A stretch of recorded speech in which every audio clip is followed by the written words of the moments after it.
हरे कृष्णा।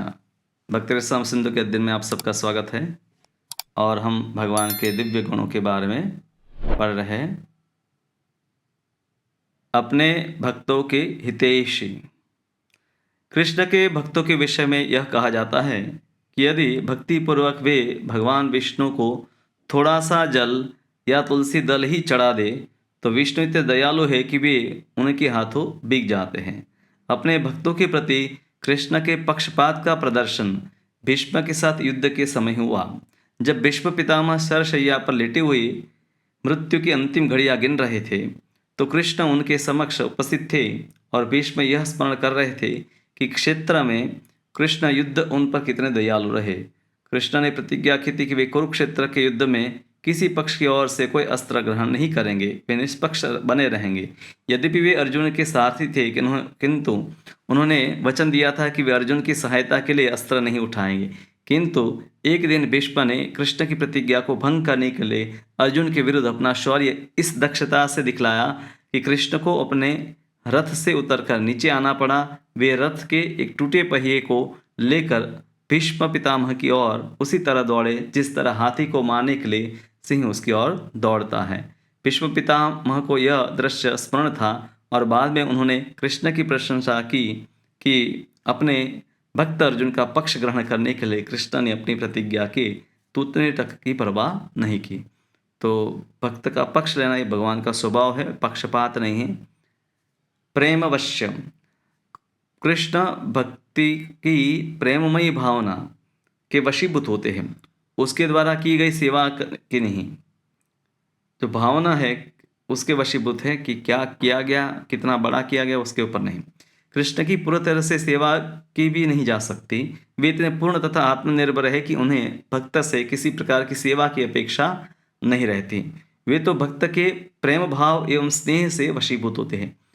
तो हम भगवान को पत्र पुष्प फल जल इत्यादि जब अर्पण करते हैं या सेवाएं करते हैं तो भावना अर्पण करने का प्रयोजन है इन माध्यमों से। अन्यथा भगवान तो स्वयं है, वो भूखे नहीं हैं, ना ही उनको हमारे से कुछ चाहे, पर उन माध्यमों से हम अपने प्रेम को व्यक्त करते हैं। इस प्रेम वश्यता का सर्वोत्कृष्ट उदाहरण तब प्रकट हुआ जब सुदामा विप्र कृष्ण के महल में गया। सुदामा विप्र कृष्ण का सहपाठी था और निर्धनता के कारण उसकी पत्नी ने कुछ सहायता मांगने के लिए उसे कृष्ण के पास भेजा था। हालांकि सुदामा कुछ भी मांगना नहीं चाहते थे, पर पत्नी ने कहा कि द्वारका जाकर आए, इसलिए वो गए। जब सुदामा विप्र कृष्ण के महल में पहुंचा तो कृष्ण ने उसका अच्छी तरह स्वागत किया और अपनी पत्नी समेत उसका पाद प्रक्षालन करके ब्राह्मण के प्रति सत्कार प्रदर्शित किया।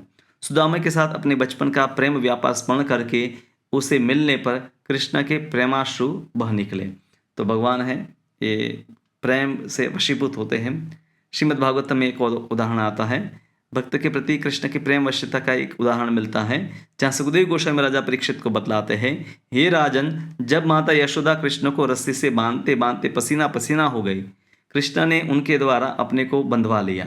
बालक रूप में कृष्ण अपने नटखट खारियों से अपनी माता को तंग करते रहते थे, अतः वे उन्हें बांध देना चाह रही थी। वे घर थोड़ी वे थोड़ी रस्सी ले आई, घर से थोड़ी सी रस्सी ले आई, उस बालक को बांधने का प्रयास करने लगी, किंतु रस्सी छोटी पड़ने के कारण वे गांठ नहीं लगा पाई।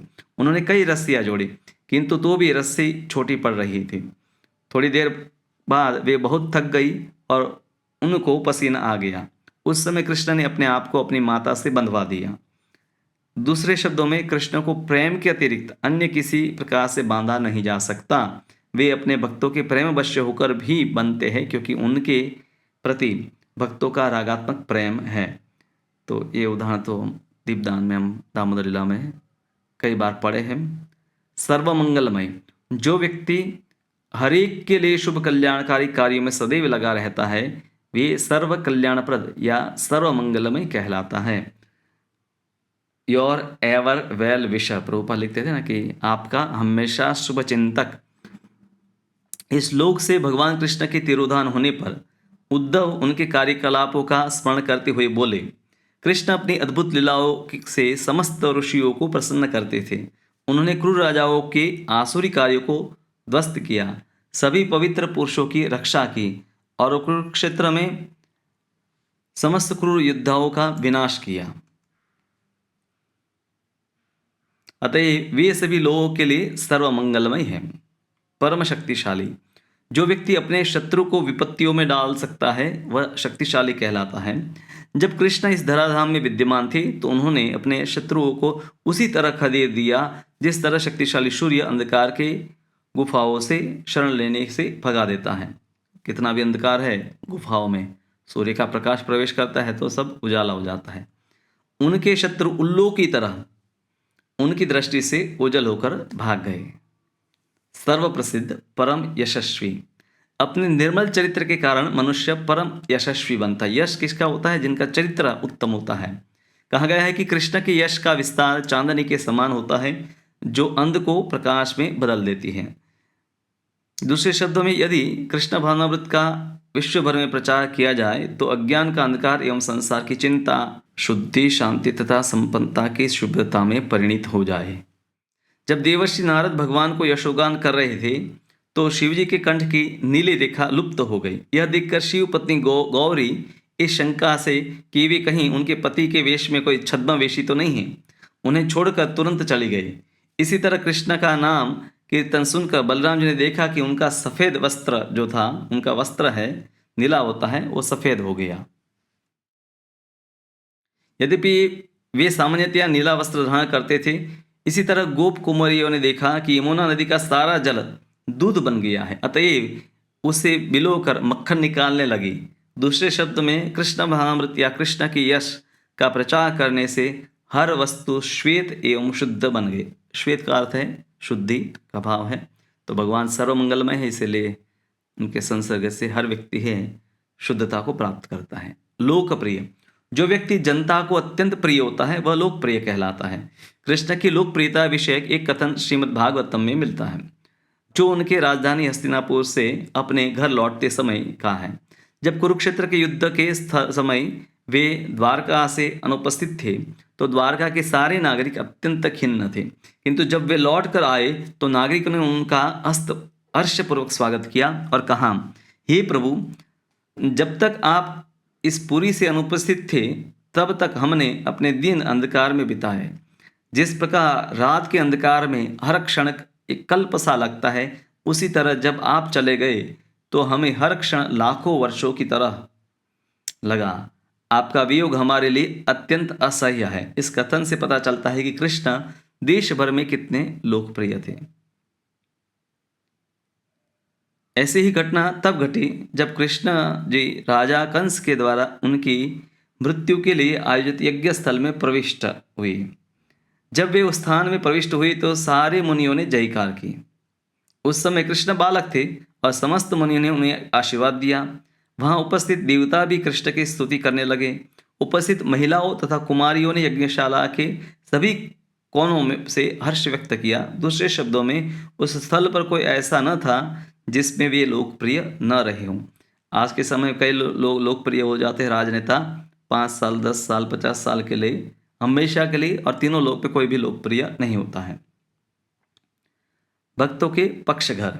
यदि भी कृष्ण भगवान हैं और किसी का पक्षपात नहीं करते, किंतु भगवद गीता में कहा गया है कि वे उन भक्तों के प्रति विशेष प्रीति रखते हैं जो प्रेम पूर्वक उनके नाम की पूजा करते हैं। जब कृष्ण इस धराधाम में थे तो एक भक्त ने अपनी भावना इस तरह व्यक्त की, हे प्रभु, यदि आप इस लोक में अवतीर्ण न हुए होते तो भक्तों के कार्यकलापों के विरुद्ध असुर एवं नास्तिक अवश्य ही उपद्रव खड़ा करते रहते हैं। आपके अवतीर्ण होने से जितना विनाश रुका है उसकी कल्पना भी नहीं की जा सकती। श्री कृष्ण अपने प्रागट्य के प्रारंभ से ही सारे असुरों के घोर शत्रु थे। यद्यपि असुरों के प्रति यह शत्रुता भक्ति के साथ उनकी मैत्री के समतुल्य है। ऐसा इसलिए है क्योंकि कृष्ण के हाथों मृत्यु पाने वाले हर असुर को मोक्ष मिलता है। तो ऐसा लगता है कि भगवान ने बकासुर, अघासुर, पूतना इत्यादि अनेक असुरों को मारा, पर भगवान कल्याणकारी ही है, उनका हर कार्य कल्याणकारी है, वो किसी के लिए भी अशुभ नहीं हो सकता। इसलिए भगवान का नाम भी कोई प्रेम से ले, प्रेम से न भी ले, सबका कल्याण करने वाला है। समस्त स्त्रियों के लिए अतीव आकर्षक। जिस तरह व्यक्ति में विशेष गुण होते हैं वह स्त्रियों के लिए तुरंत परम आकर्षक बन जाता है।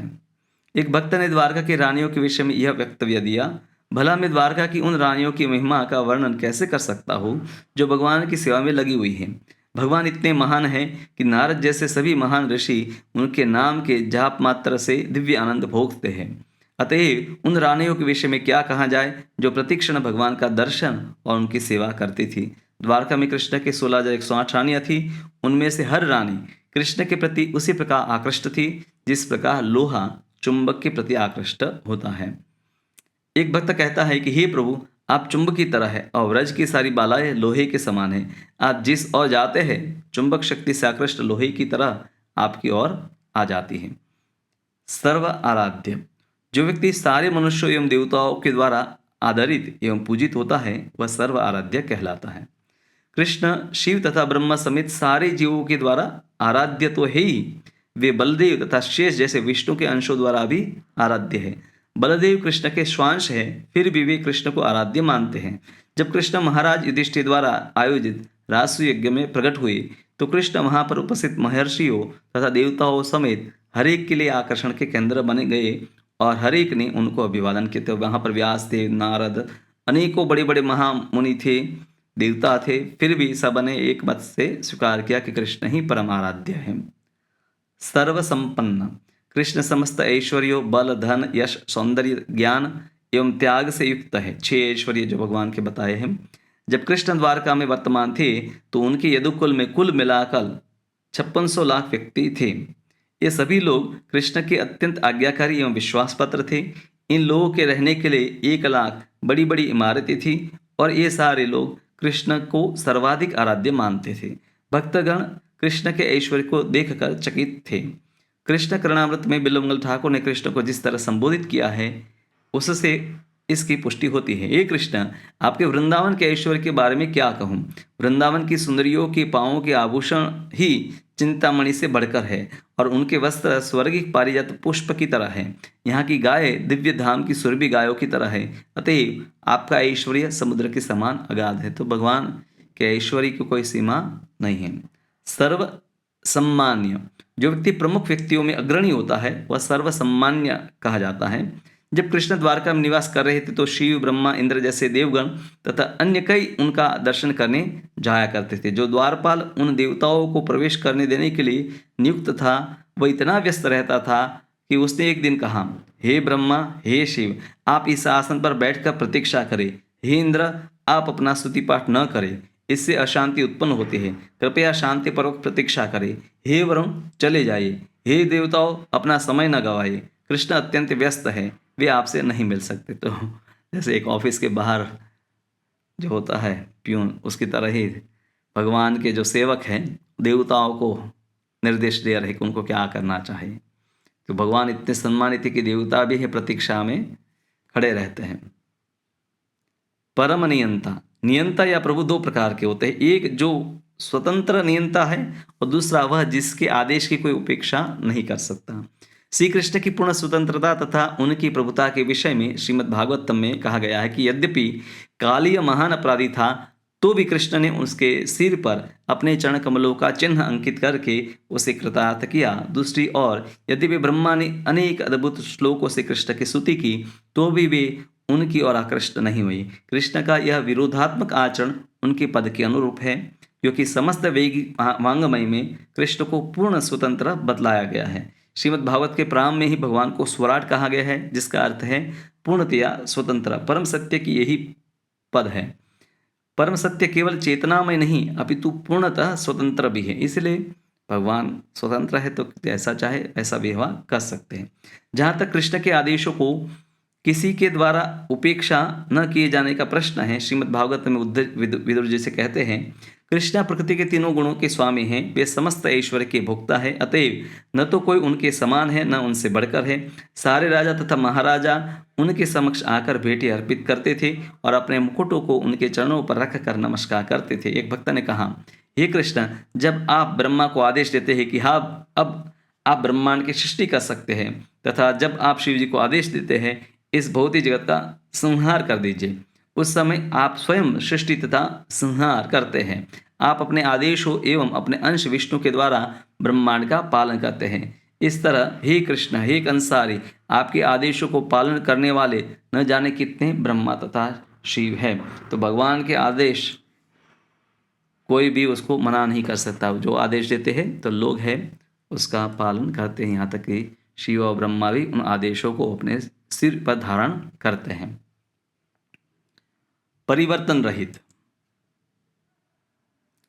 कृष्ण कभी अपनी स्वरूप स्थिति नहीं बदलते, यहाँ तक कि जब वे इस जगत में प्रकट होते हैं उस समय भी नहीं। सामान्य जीवों की स्वाभाविक आध्यात्मिक स्थितियाँ प्रच्छन्न होती है, वे विभिन्न शरीरों में प्रकट होते हैं और देहात्म बुद्धियों के अंतर्गत कर्म करते हैं, किंतु कृष्ण अपना शरीर नहीं बदलते।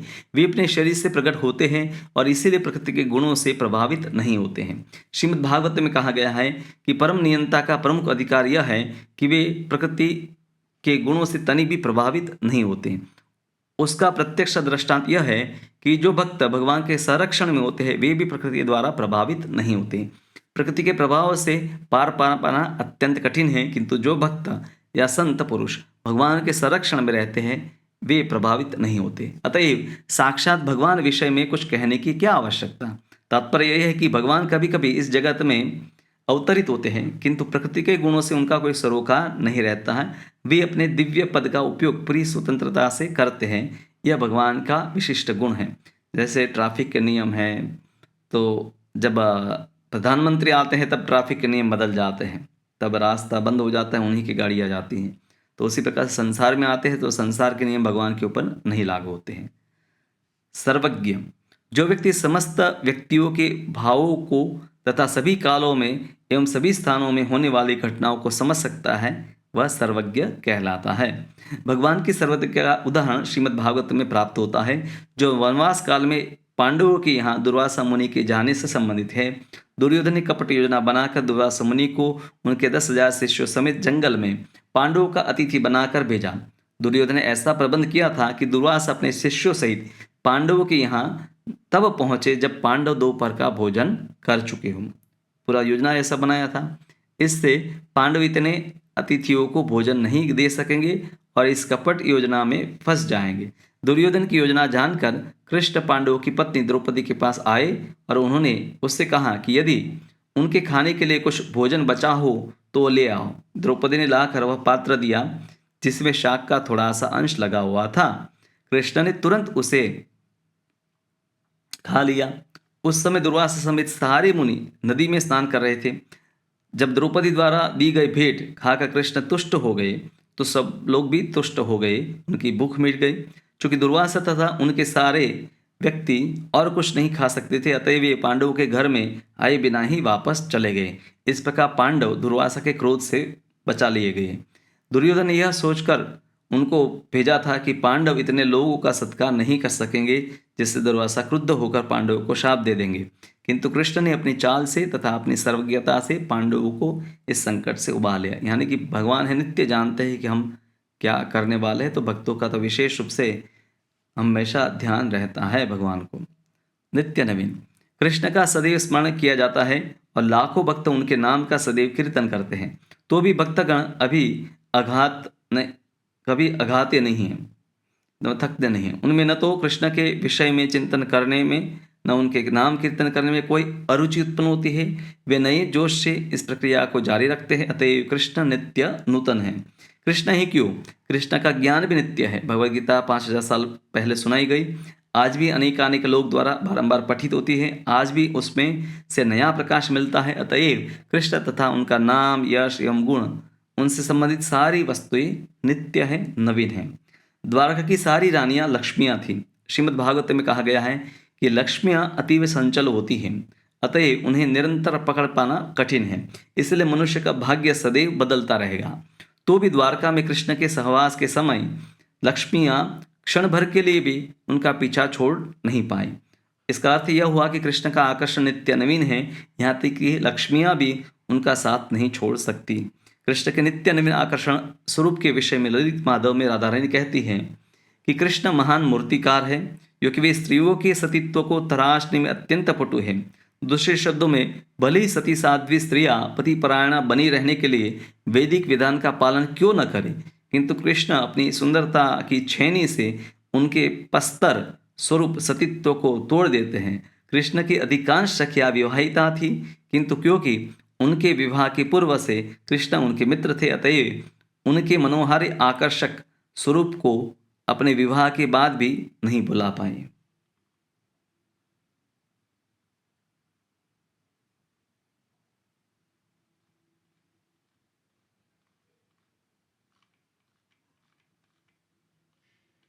हरे कृष्णा।